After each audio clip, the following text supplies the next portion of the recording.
With major food delivery apps slashing base pay, creating deceptive pay models, and trying to manipulate drivers, just how low can base pay go?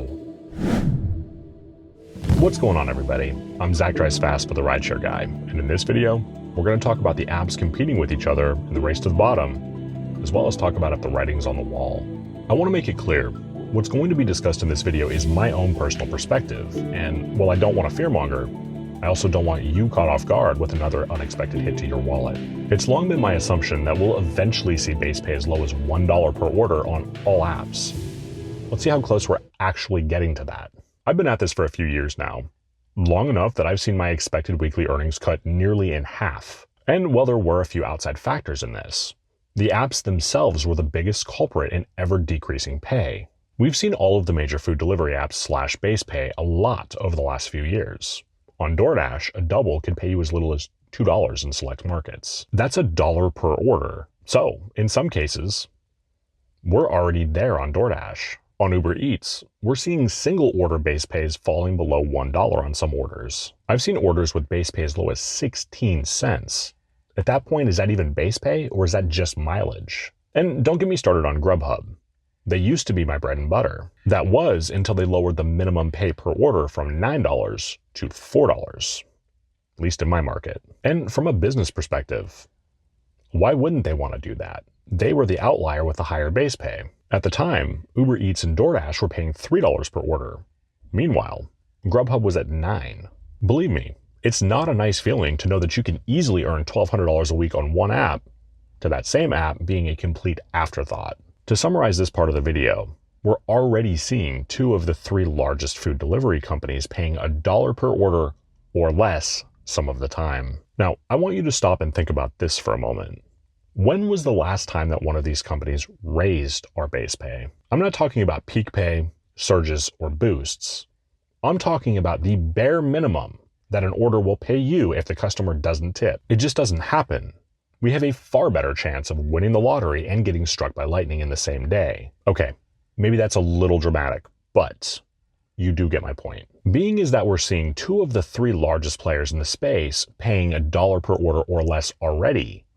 Is it unrealistic to think that we could see all three of them paying $1 per order at best on single orders? Let me know in the comment section. Additionally, while some states are creating legislation to try to introduce a fair minimum wage for gig workers, we're seeing companies like DoorDash create gimmicky programs like Earn by Time to mimic an hourly rate, therefore sidestepping Congress. Well, why would they do that? And how does it relate to the race to the bottom?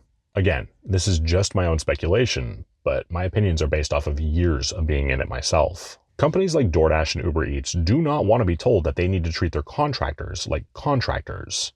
They want us to be employees without the benefits. So, of course, when we have the government step in and try to regulate the industry, DoorDash is going to answer by creating something that loosely resembles what the lawmakers are demanding. Earn by Time is like a fake Rolex.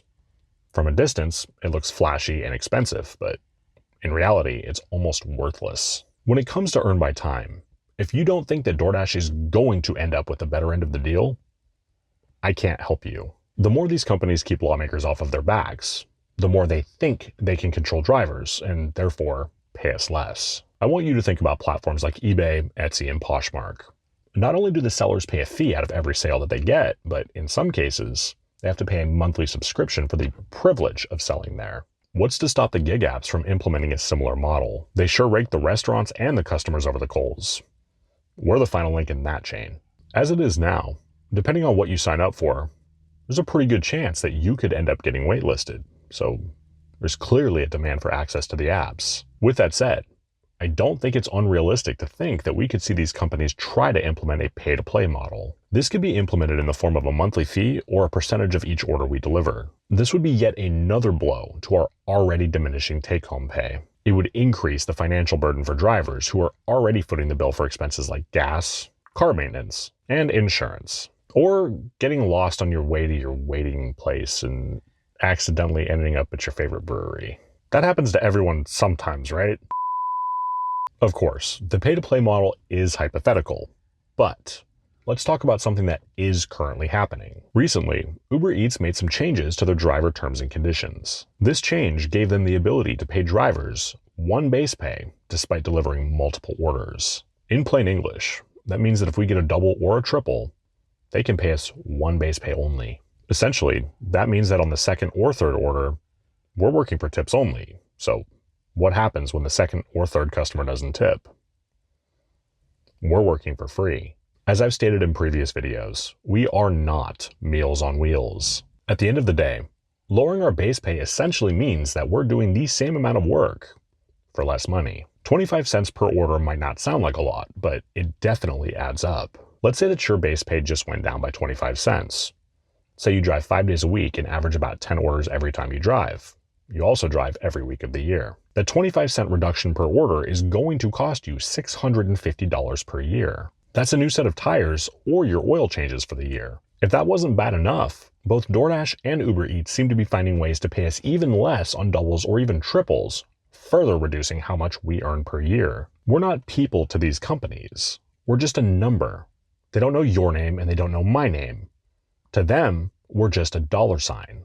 The most powerful tool that you have at your disposal as an independent contractor is the ability to say no. Know your worth and decline bad orders. And while you're at it, press that like button and consider subscribing to the RideShare Guy. You can catch my videos here every Tuesday. If you enjoyed this video, you may also enjoy this video where I discuss the probability of customers actually tipping after delivery. I'm Zach Drives Fast for the RideShare Guy. Take care.